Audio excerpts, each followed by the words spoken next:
GT Holidays, South India's #1 travel brand. You know you are special when you're with GT Holidays. எங்க சேதாரத்துக்கு மேல கொடுத்தீங்கன்னா உங்க காசை waste பண்ற மாதிரி தான்.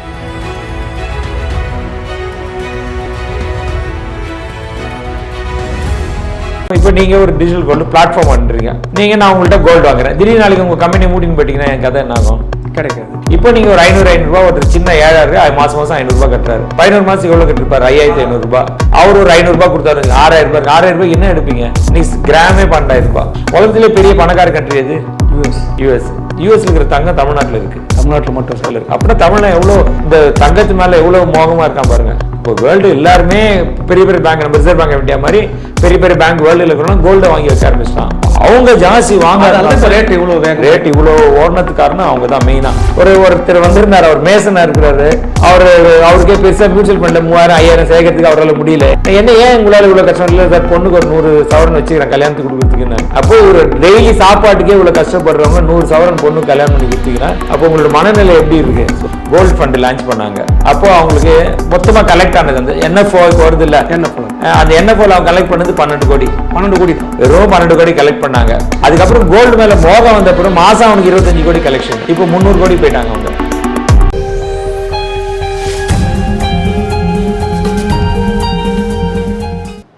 நக்கீரன் நேயர்களுக்கு வணக்கம். முதலீட்டு ஆலோசகர் சுரேஷ் பார்த்தசாரதி அவர்கள் நம்மளுடன் இணைந்துள்ளார். அவரை வரவேற்போம். வணக்கம். வணக்கம். உங்களுக்கும் 360 நேயர்களுக்கு என்னுடைய வணக்கங்கள். மகிழ்ச்சி சார். சார், இப்போ சமீபம் ஒரு சின்ன அறிவிப்பு ஒன்று வந்தது. Gold ETF, gold mutual fund மாதிரி டிஜிட்டல் கோல்டில் நிறைய பேர் இப்போ இன்வெஸ்ட் பண்ணுறது தொடங்கியிருக்காங்க. ஆனால் அது பார்த்து முதலீடு பண்ணணும், அது நிறைய ஆபத்து இருக்குது, தெரியாத முதலீடு பண்ணாதீங்க அப்படின்னு சொல்லிட்டு ஒரு அறிவிப்பு வந்திருக்கு. அதுவும் ஒரு விதமான இன்வெஸ்ட்மெண்ட் தான் சார். அதுலேயே அது மட்டும் ஒரு பர்டிகுலராக ஒரு அவேர்னஸை ஒரு கேஷன் பண்ண வேண்டிய காரணம் என்ன? இல்லை, இப்போ நான் பார்த்தீங்கன்னா முதல்ல நம்ம தங்கம் வாங்கினா எங்கே போய் வாங்குவோம்? கடையில், ஜுவல்லரி கடையில் போய் வாங்குறோம். நீங்கள் ஜுவல்லரி கடையில் போய் வாங்குறீங்க. அந்த ஜுவல்லரி கடையில் பியூரான கோல்டு கொடுக்குறானா கோல்டு கொடுக்கலையான்னு உங்களுக்கு தெரியுமா? கண்டுபிடிக்க முடியாது, தெரியாது. ஸோ பெரிய பிராண்ட் இருக்காங்க. சென்னையிலே நிறைய கம்பெனிங்க இருக்காங்க, பெரிய பெரிய கம்பெனி 50 வருஷம் 100 வருஷம் இருக்காங்க. ஸோ அவனுக்கு ஒரு ட்ராக் ரெக்கார்டு. அவன்கிட்ட வாங்கினா கொஞ்சம் தங்கம் கரெக்டாக இருக்கும் அப்படின்னு நம்புகிறோம். ஸோ இதுதான் இந்த டிஜிட்டல் கோல்டோட இதோட பரிமாண வளர்ச்சி. அதுதான் இது. இப்போ டிஜிட்டல் கோல்டில் என்னென்ன ப்ராப்ளம்? இப்போ நீங்கள் ஒரு டிஜிட்டல் கோல்டு பிளாட்ஃபார்ம் பண்ணுறீங்க, ஆன்லைன் பிளாட்ஃபார்ம் ஒன்று உருவாக்கிறீங்க. நான் உங்கள்கிட்ட கோல்டு வாங்குறேன். திடீர்னு நாளைக்கு உங்கள் கம்பெனி மூடின்னு போயிட்டீங்கன்னா என் கதை என்ன ஆகும்? கிடைக்காது. யாரும் கேரண்டி கிடையாது இல்லை. நீங்கள் மூடின்னு போயிட்டீங்கன்னா ஒருத்தர் நிறைய பிஸ்னஸ் பண்ணுறாரு, நல்லா சேர்த்துறாரு, திடீர்னு மூடின்னு போயிட்டா என்ன பண்ணுறது? ஸோ இதுதான் டிஜிட்டலோட மெயின் ப்ராப்ளம். யாரும் சப்போர்ட் பண்ணுறது ஆள் இல்லை. இப்போ நான் பேங்க்கில் பணம் போடுறோம், பேங்க் நாளைக்கு மூடிட்டு யாரை போய் கேட்போம்? ரிசர்வ் பேங்க்கிட்ட போய் கேட்போம், சார் இன்சூரன்ஸ் பண்ணியிருக்கீங்களா, எனக்கு இன்சூரன்ஸ்லேருந்து பணம் கொடுங்க டெபாசிட்டுக்கு அப்படின்னு போய் ரிசர்வ் பேங்க் கேட்கலாம். இல்லை பேங்கே முன்னா பேங்கை போய் திருப்பி கவர்மெண்ட்டை போய் கம்ப்ளைண்ட் பண்ணலாம். இப்போ நேஷனலைஸ் பேங்க் மூட்டா கவர்மெண்ட் பொறுப்பு, கவர்மெண்ட்ல பொறுப்பு எடுக்கணும். அப்போ இந்த டிஜிட்டல் கோல்டு யார் பொறுப்பு எடுத்துப்பாங்க? யாருமே கிடையாது. ஃபர்ஸ்ட் அதோட ப்ராப்ளம். மற்றபடி அவங்க ரொம்ப சீப், 100 ரூபாய்க்கு வாங்கிக்கலான்றாங்க, 1 ரூபாய்க்கு வாங்கிக்கலான்றாங்க, இந்த மாதிரி இருக்கு. ரெண்டாவது, இப்போ நீங்க உங்கள்கிட்ட பணம் வாங்குறாங்க, அவன் கோல்டு வாங்கலன்னு வச்சுக்கோங்க, அவன் என்ன பண்றான்? இதை வாங்கி வேற ஏதாவது பிசினஸ்க்கு பாட்டி கொடுத்துறான். சார் கோல்டு என்ன 12-15% தான் நேரம், இங்க கலெக்ட் பண்ணி வெளியில எங்கேயா கொடுத்துடலாம் அப்படின்னு ஒரு ப்ரமோட்டர் இருக்காரு. ஓகே, நீங்க என்ன பண்ணுவீங்க?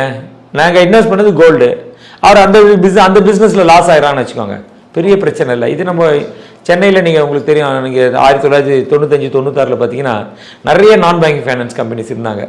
28% ஒரு காமாட்சி விளக்கு ஃப்ரீ, 36% ஒரு பேகு ஃப்ரீ. அதோட அந்த பேக்கோட நின்றுடும் உங்களுக்கு காசு. கொடுத்த காசு கொஞ்ச நாளைக்கு வரும். காமாட்சி விளக்கு வாங்கினவங்க வீட்டில் பத்திரமா காமாட்சி விளக்கு வச்சுக்கிறாங்க, காசு வரல.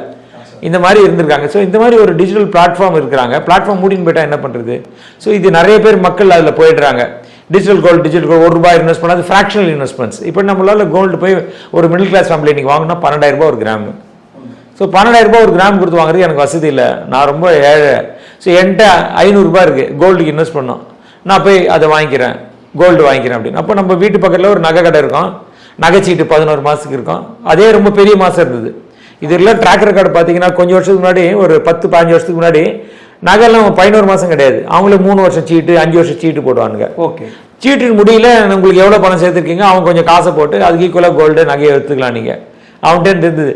அங்கே ரிஸ்க் வர ஆரம்பிச்சு தான் RBI சொல்லிட்டாங்க, நீங்கள் NBFC கிடையாது, அதனால 11 மாதத்துக்கு மேலே நீங்கள் கோல்டு சீட்டு நடத்த முடியாது. அப்போ இந்தியாவில் இருக்கிற எல்லா கோல்டு சீட்டு கம்பெனியும் 11 மாதத்துக்கு மேலே நடத்த முடியாது. இப்போ நீங்கள் ஒரு 500 ரூபாய் ஒரு சின்ன 7000 மாதம் 500 ரூபாய் கட்டுறாரு. 11 மாதத்துக்கு எவ்வளோ கட்டிருப்பார்? 5500 ரூபாய். அவர் ஒரு 500 ரூபாய் கொடுத்தாரு, 6000 ரூபாய். 6000 ரூபாய்க்கு என்ன எடுப்பீங்க? நீ கிராமே 12,000 ரூபாய். ஸோ இது வந்து பிரச்சனை. அதனால இவங்க என்ன பண்ணாங்க, சீப்பாக இன்வெஸ்ட் பண்ணனா டிஜிட்டல் கோல்டு பிளாட்ஃபார்மில் போய் இன்வெஸ்ட் பண்ணு. 1 ரூபாய் இன்வெஸ்ட் பண்ணலாம், 100 ரூபாய் இன்வெஸ்ட் பண்ணலாம், 500 ரூபாய் இன்வெஸ்ட் பண்ணலாம். நம்ம நகை கடையில் போய் பண்ண முடியாது. இங்கேன்னா வாங்கிட்டு நீ வாங்கிட்டே இருக்கலாம்.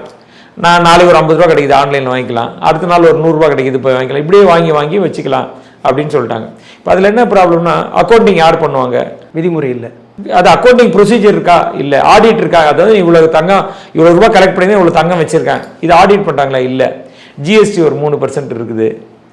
ஸோ இந்த மாதிரி சிக்கல் எல்லாம் இருந்தால் கவர்மெண்ட் திடீர்னு பயந்துட்டாங்க. அதனால் செபி வந்து என்ன பண்ணிட்டாங்க, காஷன் பண்ணிட்டாங்க. இப்போ வந்து ஒரு மியூச்சுவல் ஃபண்டு கோல்டு ETF வச்சு நடத்துகிறாங்க. ஃபண்ட் ஆஃப் ஃபண்டுன்னு வச்சுருப்பாங்க. இப்போ அவங்க உங்கள்கிட்ட ஒரு 10,000 ரூபாய் வாங்கினா அவன் போய் உடனே கோல்டு வாங்கி ஆகணும். அவன் அந்த கஸ்டோடியன்ட்டு கொண்டு போய் கொடுத்துடணும். அப்போ அவனுக்கு டெய்லியில் அக்கௌண்டிங் இருக்குது. Daily accounting.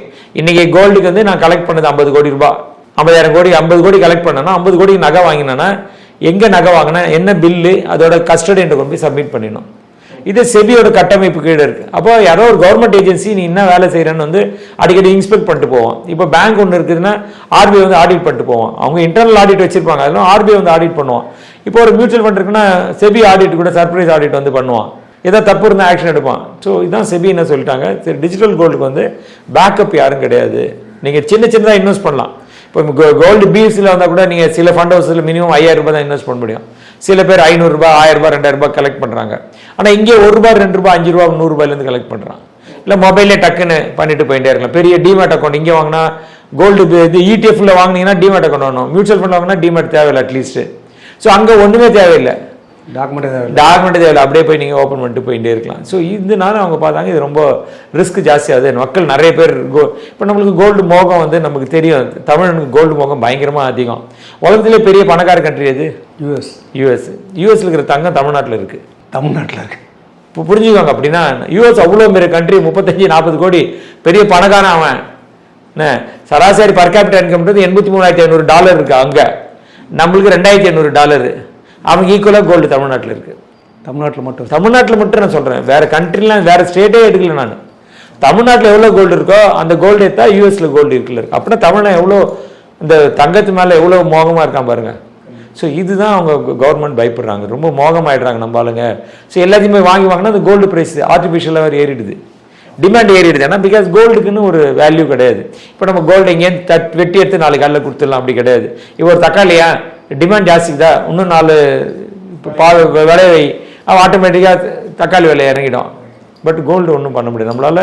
அது கல்டிவேட் பண்ண முடியாது, வெட்டியும் மைன்ஸ்லேருந்து எடுக்க முடியாது. நம்மள்ட்டையும் பெரிய அளவில் கோல்டு ரிசர்வ்ஸ் கிடையாது, நம்மளே வெளிலேருந்து வாங்குகிறோம். இப்போ இந்த சின்ன இன்வெஸ்டர்னு போய் வாங்கினாங்கன்னா ரொம்ப கன்ஃபியூஸ் ஆகிடும்.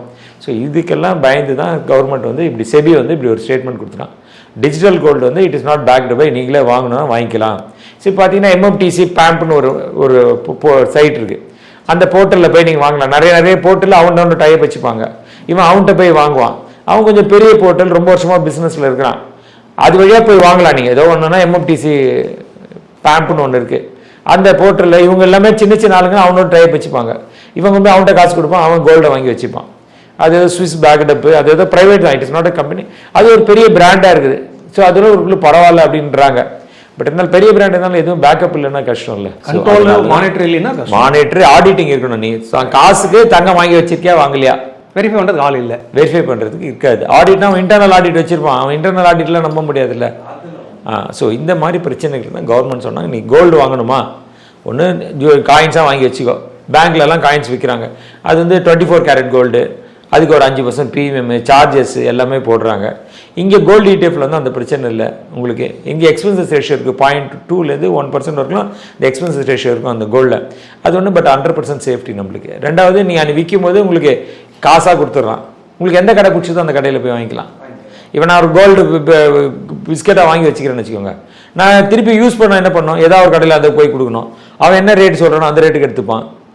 அதுக்கப்புறம் நான் 22 கேரட் கோல்டு வாங்கணும். ஸோ இந்த சிக்கல்லாம் அவாய்ட் பண்ணுறதுக்கு நம்ம பேசாமல் கோல்டு ETF பீஸ் வந்து பெட்டரான ஆப்ஷன் நம்மளுக்கு இன்வெஸ்டருக்கு. சார் அப்போ இப்போ இந்த டிஜிட்டல் கோல்டு நடத்துறது வந்து இந்த ஏற்கனவே நடத்தப்பட்ட அந்த சீட்டு நகை கடைகள் தான் அதோட அடுத்த வடிவம். அது அவங்க தான் நடத்துறாங்க. இவங்க சின்னது, இவங்க பெரிய ஆளுங்க வந்து வெளில பிரைவேட் ஆளுங்க வந்து இன்வெஸ்ட் பண்றாங்க. பெரிய கடைக்கு தொடர்பு இல்லாதவங்க தொடர்பு இல்லாதவங்க தான். நகை கடைக்கெல்லாம் தொடர்பே கிடையாது. அவங்க மட்டும் தனியாக ஒரு ஆப் ஒன்று ஓப்பன் பண்ணி இப்போ தான் யார் வேணா ஆப் ஓப்பன் பண்ணி பிஸ்னஸ் பண்ணிக்கலாம். உங்களுக்கு பிஸ்னஸ் மாடல் தெரிஞ்சிருக்கணும், ஐடியா தெரிஞ்சிருக்கணும். அது தண்ணி இப்போ நான் இந்தியாவிலே ஒரு 3-4 நகை கடைங்க, பெரிய பெரிய கடைங்க இருக்காங்க, பெரிய ஃபாரின் கனெக்ஷன்லாம் வச்ச கடைங்க இருக்கிறாங்க. அவங்களால அந்த மாடல் பண்ண முடியும். பட் ஆனால் இதெல்லாம் தனித்தனியாக இண்டிவிஜுவல் ஆட் பண்ணுறாங்க. இந்த பெரிய பெரிய பிராண்டோட அவங்க கனெக்ட் பண்ணது கிடையாது. ஸோ அப்போ இப்படி எடுக்கலாமா சார்? ஒரு ETF ஒரு மியூச்சுவல் ஃபண்டோ ஒரு கஸ்டமர் போடுறதுக்கு டாக்குமெண்ட்ஸை கொடுக்கறதுக்கு சில பேருக்கு சிக்கல் ஆகுதுன்றதுக்கு இது ரொம்ப எளிமையாக இருக்குது. இது டாக்குமெண்ட் கூட நீங்கள் கொடுத்துடலாம், பேன் கார்டு ஆதார் கார்டு கொடுத்துட்டு போயிடலாம். இப்போ இதில் என்ன ஆகுனா, இப்போ நீங்கள் உங்களுக்கு வருமானம் இதெல்லாம் செக் பண்ண அவசியம் இல்லை. இப்போ அன்அக்கௌண்டட் மணி இருக்குன்னு வச்சுக்கோங்க. இந்த அன்அக்கௌண்ட் மணி எங்கே தள்ளி விடணும்? இதுமாரி இந்த பிளாட்ஃபார்ம் வழி யார் வழியாக தள்ளி விட்ருவோம். நீங்கள் என்னோட இன்கம் டேட்டா கலெக்ட் பண்ணுறது இல்லைல்ல, நீங்கள் எதுவுமே கேட்க போகிறது. நான் போய் இது வழியாக தள்ளி விட்ருவேன். ஸோ இப்போ அன்அக்கௌண்டட் மணியும் கவர்மெண்ட் நினச்சிருப்பான். கோல்டு அன்அக்கௌண்டட் மணி கூட போகுதுன்னு கவர்மெண்ட் ஐடியா வருது, அவங்களுக்கு தெரியாது. கவர்மெண்ட் அந்த விஷயத்தை வந்து வெளியில் சொல்லலை. சேஃப்டி இல்லை பப்ளிக்னு தான் சொல்லியிருக்கேன். கவர்மெண்ட் அது கூட திங்க் பண்ணியிருக்கலாம். கோல்டு பயங்கரமாக போகுது, அன்அக்கௌண்டட் மணிலாம் இந்த மாதிரி பிளாட்ஃபார்ம் வழியாக போகுதோ அப்படின்னு கவர்மெண்ட்டுக்கு சந்தேகம் வந்திருக்கலாம். ஸோ அதை டேரெக்டாக கவர்மெண்ட் சொல்லாமல் இந்த மாதிரி ஒரு ரெகுலேஷன் கொண்டு சொல்லு, பப்ளிக்கிட்ட சொல்லு, ரெகுலேஷன் இல்லை, பேக்கப் இல்லை, அதனால நிறுத்துன்னு கூட சொல்லியிருக்கலாங்க. நமக்கு தெரியாது கவர்மெண்ட் என்ன ஐடியாவில் பின்னாடி ஆக்ட் பண்ணியிருக்காங்கன்னு. அது கூட ஒரு ரீசனாக இருக்கலாம்னு நினைக்கிறேன். நம்ம KYC உங்களுக்கு பெரிய லெவலில் இல்லைன்னு வச்சுக்கோங்க, KYC பிரச்சனை இருக்காது சார். அப்போ யார் வேணா பண்ணிட்டு போகலாமே, யார் வேணா எவ்வளோ வேணா இன்வெஸ்ட் பண்ணலாம், திருப்பி எடுத்துக்கிறான் போகிறான், அதனால இருந்திருக்கலாம்னு நினைக்கிறேன். இந்த ரீசனும் ஒன் ஆஃப் த ரீசனாக இருக்கலாம்னு நினைக்கிறேன் நான். ஸோ அப்போ டிஜிட்டல் கோல்டு இந்த ஒரு பிரச்சனை இருக்கும்போது அடுத்து நம்ம நீங்கள் குறிப்பிட்றது வந்து ETF-ம் அந்த mutual fund, gold mutual fund, இது ரெண்டுத்துக்கு என்ன பெரிய வித்தியாசம் வந்துடும் சார்? டிஜிட்டல் கோல்டு ETF-ம் மியூச்சுவல் ஃபண்டுக்கும் சொல்கிறீங்களா? இப்போ ETF-ல பண்ணால் நீங்கள் டெய்லி போய் வாங்கணும், கரெக்டாக ஞாபகமாக போய் வாங்கணும். டிமாட் அக்கௌண்ட் இருக்கணும், அதில் போய் வாங்கணும். ஷேர் ப்ரோக்கிங் அக்கௌண்ட் ஓப்பன் பண்ணணும், டிமாட் அக்கௌண்ட் பண்ணணும். நிறைய பேர் இன்றைக்கி வந்து ஓப்பன் பண்ணுறதுக்கு அந்த அளவுக்கு கிடையாது. அவங்களுக்கு பண்ண முடியாதனால என்ன பண்ணுறாங்க, சரி மியூச்சுவல் ஃபண்ட் போய்க்கலாம், இங்கே ஃப்ராக்ஷனாக வாங்கிக்கலாம். 12,000 ரூபாய் கிராம்னா நீங்கள் 500 ரூபாய் கூட இன்வெஸ்ட் பண்ணிக்கலாம், 500, 1000 இன்வெஸ்ட் பண்ணிக்கலாம். பீஸ் வந்து அது மாதிரி பண்ண முடியாது உங்களால். அங்கே வந்து ட்ரேடிங் டேஸ் இருக்குது, ட்ரேடிங் லிமிட்ஸ் இருக்குது. ஸோ இது ரெண்டாவது ETF-ல வந்து கரெக்டான ப்ரைஸ் கிடைக்காது. சில நேரங்களில் வந்து இப்போ ஒரு கொஞ்ச நாளைக்கு முன்னாடி பார்த்தீங்கன்னா கோல்டு உள்ள நடுவில் பிரச்சனை வந்து ஒரே நாள் 5% 14% வந்து விலை வர ஏறி இறங்கிச்சு. வேரியேஷனு. ஸோ இந்த மாதிரி ஒரு வேரியேஷன் வந்து உங்களுக்கு விவரம் தெரியாது போய் மாட்டிக்கினாங்கன்னா தாண்டி போய் அவசரத்தில் போய் 14% ஹையில் வாங்கிட்டான்னு வச்சுக்கோங்க. அடுத்த நாள் பார்த்தா புதுசுன்னு இறங்கிடுச்சு. ஏன்னா டிமாண்ட் அண்ட் சப்ளை ஆகிடுச்சு. திடீர்னு ஒரு சில ரீசன்னால இந்தியாவில் வந்து US திடீர்னு ஒரு ஷட் டவுன் பண்ணிட்டாங்க. அதால் சில இடத்துல கேஷ் மூவ்மெண்ட் குறைஞ்சி போச்சு. அதனால் லண்டன்லேருந்து வர கோல்டோட ஃப்ளோ குறைஞ்சி போச்சு. அதனால் பார்த்தீங்கன்னா பயங்கரமாக டிமாண்டு ஜாஸ்தி ஆயிடுச்சு. ஃப்ரெஷ் கோல்டு வரல, பை வண்டி பண்ணுறாங்க. பை பண்ணால் அவங்களுக்கு கம்பல்சரியாக நீங்கள் கோல்டு வாங்கி ஆகணும். இன்னைக்கு கோல்டு வேணும்னா ஈவினிங்குள்ளே நீங்கள் கோல்டை வாங்கி வைக்கணும். யார்கிட்ட ஒருத்தர் பேசி அவன் கோல்டு உங்களுக்கு கொடுக்கணும். அப்போ அவனுக்கு சப்ளை இல்லைன்னா அவன் கோல்டு ப்ரைஸ் ஏற்றி விட்டான். அப்போ ETF-ல என்ன பிரச்சனை ஒரு சமயத்தில் வரும்னா ப்ரைஸ் டிஸ்கவரி ப்ராப்ளம் வரும். சரியான ப்ரைஸ் வரல, ப்ரீமியத்தில் சில நேரங்களில் போகும், வாங்கும்போது ப்ரீமியத்தில் போகும், விற்கும்போது டிஸ்கவுண்ட்டில் போகும். இந்த மாதிரி சில மைனஸ் பாயிண்ட்ஸ் அங்கே இருக்குது. எல்லா நாளும் இல்லை. இப்போ நீங்கள் பொறுமையாக விற்றீங்கன்னா வந்து ஒரு ப்ரைஸ் டிஸ்கவரி வரும். அர்ஜென்ட் விற்க வர மியூச்சுவல் ஃபண்டில் அப்படி கிடையாது. NAV டெய்லி டிஸ்க்ளோஸ் பண்ணிடுறான். அங்கே அந்த ப்ரைஸ் வேரியேஷன்ஸ் வராது. ஏன்னா அவங்களுக்கு கோல்டு கிடைக்கல என்ன பண்ணுவாங்க, ஃப்ரெஷ்ஷாக அவங்கள்ட்ட வாங்குற பணத்தை நிறுத்திடுவாங்க. நீங்கள் பார்த்தீங்கன்னா இப்போ இந்த கிரைசிஸ் ஸ்டார்ட் ஆகும்போது, இந்த இதில் ஸ்விங் ஆகும்போது என்ன பண்ணுறாங்க, சில மியூச்சுவல் ஃபண்ட்லாம் நான் வந்து யார்ட்டையும் பணம் வாங்க மாட்டோம்,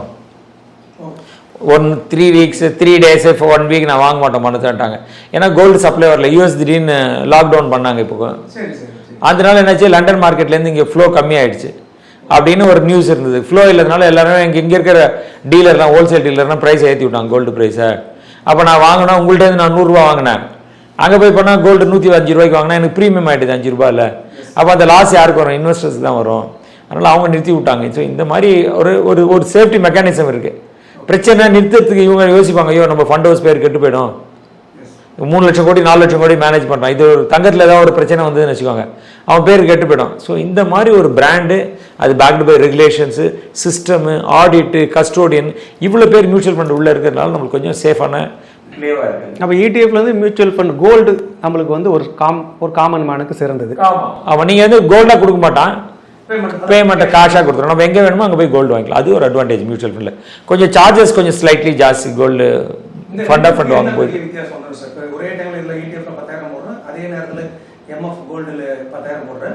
வாங்கும்போது சில நேரம் அன்றைக்கி நார்மல் மார்க்கெட்டில் உங்களுக்கு டிஃப்ரென்ஸே தெரியாது, அப்நார்மல் மார்க்கெட் வரும்போது தான் டிஃப்ரென்ஸ் தெரியும். ரெண்டாவது விற்கும் போது சில நேரங்களில் வந்து அங்கே பையர் இல்லைன்னு வச்சுக்கோங்க, இல்லை வாங்குறவன் வந்து எனக்கு கம்மி விலையில் கேட்டான்னு வச்சுக்கோங்க, உங்களுக்கு அர்ஜென்ட்டு நீங்கள் விற்கணும், என்ன பண்ணுவீங்க? அந்த ரேட்டு கொடுத்துருங்க. இப்போ நீங்கள் உங்களுக்கு இன்றைக்கி 12,000 ரூபாய் ஒரு கிராம் இருக்குது, உங்களுக்கு அர்ஜென்ட் நீங்கள் விற்கணுன்ற வாங்குறவன் இன்றைக்கி காலையிலேருந்து நீங்கள் விற்றுலான்னு பார்க்குறீங்க. அங்கே மார்க்கெட் யாரோ ஒருத்தர் பையர் வரணும், எந்த செல்லருக்கு வரும், பையர் பார்க்குறான், இவன் சரி கம்மியாக போடு 11,950 ருபீஸ் போடுறான். காலையிலே நீங்கள் வெயிட் பண்ணி 2 ஹவர் பார்க்குறீங்க, யாருமே வாங்க மாட்டேங்கிறான் அது கீழே. அப்போ என்ன பண்ணுவீங்க? நீங்கள் 11,950 விற்றுறீங்க. அப்போ 50 ரூபாய் ஒரு கிராமுக்கு அவுட்டு. நீங்கள் வந்து ஒரு 1 கிலோ வாங்கி 2 கிலோ வாங்கி வச்சு என்னாச்சு? அந்த டிஃப்ரென்ஸ் ப்ரைஸ் வரும். ஸோ அதுதான் அந்த ரிஸ்க். அதில் சேஃப், நம்ம காமன் மேனுக்கு ரொம்ப சேஃப். அவனுக்கு இந்த ப்ரைஸ் டிஸ்கவரி இல்லை, இவன் வாங்கிப்பான், மியூச்சுவல் ஃபண்டே வாங்கிப்பான். அவன்கிட்ட பணம் இருக்கும், டெய்லி அவன் கேஷ் பொசிஷன் வச்சுப்பான், 1%, 2%, 3% கேஷ் வச்சுப்பான். அதுலேருந்து கால்ஸ் கொடுத்துட்டு போய்டும். அவனுக்கு அந்த ஸ்விங் இருக்காது. இடிஎஃப்ல அந்த ஸ்விங் இருக்கும்.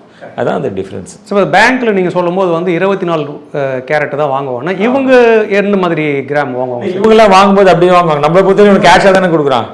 இவனு போர் கோல்டு தான் வாங்குவாங்க. ஏன்னா அந்த ஆர்னமெண்ட் கோல்டுலாம் ஆல்ரெடி 22 கேரட் தானே. இவன் இப்போ லண்டன்லேருந்து வரும்போது 22 கேரட் வராது, 25 கேரட். ஸோ இவங்கெல்லாம் 24லேயே வாங்கி வச்சுப்பாங்க. இவன் என்ன பேர் திருப்பி விற்று தானே பணம் கொடுக்குறான். ஸோ நம்மளை பொறுத்தவரை நீ 24 வாங்கிக்கோ, 24 கிடையாது எனக்கு காலையில் இல்லை, பணம் கொடுத்தா என்கிட்ட பணத்தை கொடுத்துரு. இடிஎஃப் நீ விற்றா கேஷாக தானே கொடுக்குறான். ரெண்டுமே கேஷ் இருக்குன்னா நமக்கு பிரச்சனை இல்லை. நீ 22 வாங்கி வச்சுக்கோ, 24 வாங்கி வச்சுக்கோ, எனக்கு பிரச்சனை இல்லை. Getting cash. எனக்கு வாலட்டிலிட்டி இருக்கக்கூடாது. இப்போ தங்கம்லாம் வாங்கி வைக்கிறோன்னா நம்ம எதுக்காக வரோம்? ஒரு சேஃப் டூலாக வச்சுக்கிறாங்க. நிறைய பேர் நீங்கள் தங்கம் போய் வாங்குறதுக்கு சேஃப் டூலாக வாங்கி வச்சுருந்தாங்க. இப்போ லாஸ்ட் ஒரு 3-4 வருஷத்துல தான் இந்த கோவிட் வந்தப்பறம் தான் இந்த கோல்டு பயங்கரமாக ஏற ஆரம்பிச்சிச்சு.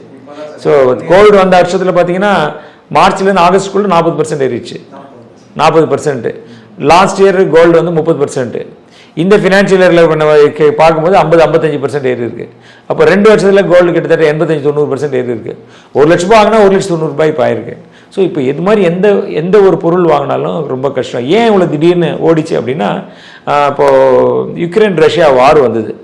யுக்ரைன் ரஷ்யா வார் வந்தோடனே என்ன பண்ணிட்டாங்க, ரஷ்யா வார் போடுறான் யுக்ரைன் மேலே, யூஎஸ் கிட்டத்தட்ட ஒரு 300 பில்லியனுக்கு கவர்மெண்ட் பாண்ட் வாங்கி வச்சுருந்தாங்க. யூஎஸ் கவர்மெண்ட்டை பாண்டு ரஷ்யா வாங்கி வச்சுருந்தான். நீ யுக்ரைன் மேலே வார் போட்ட அந்த 300 பில்லியன் ஒன்று கொடுக்க முடியாது அப்படின்ட்டான். அப்போ இவங்களுக்கு வேர்ல்டுலேயே சேஃபான பாண்டுன்னா US bond. So US bond சேஃப்னு நம்ம வாங்கி வச்சா இவங்க வந்து டிசிஷன் எடுக்கிறாங்க.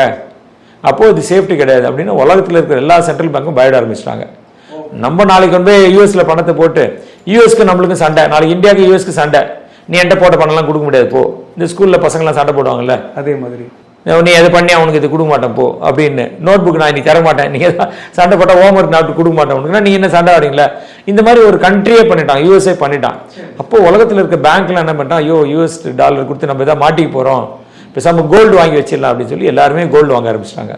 இப்போ வேர்ல்டு எல்லாருமே பெரிய பெரிய பேங்க், நம்ம ரிசர்வ் பேங்க் ஆஃப் இந்தியா மாதிரி பெரிய பெரிய பேங்க் வேர்ல்டில் இருக்கிறோம்னா கோல்டை வாங்கி வைக்க ஆரம்பிச்சிட்டான். இப்போ அவங்க ஜாஸ்தி வாங்க ரேட் இவ்வளோ ஓடுனதுக்கு காரணம் அவங்க தான் மெயினாக. ஏன்னா நம்ம வாங்கினா 2 கிராம் 5 கிராம் 10 கிராம், அவன் டன்னில் வாங்குறான். 1000 டன் 2000 மார்க்கெட்டில் இருக்கிறதே அவ்வளோ டன்ஸ் இருக்காது.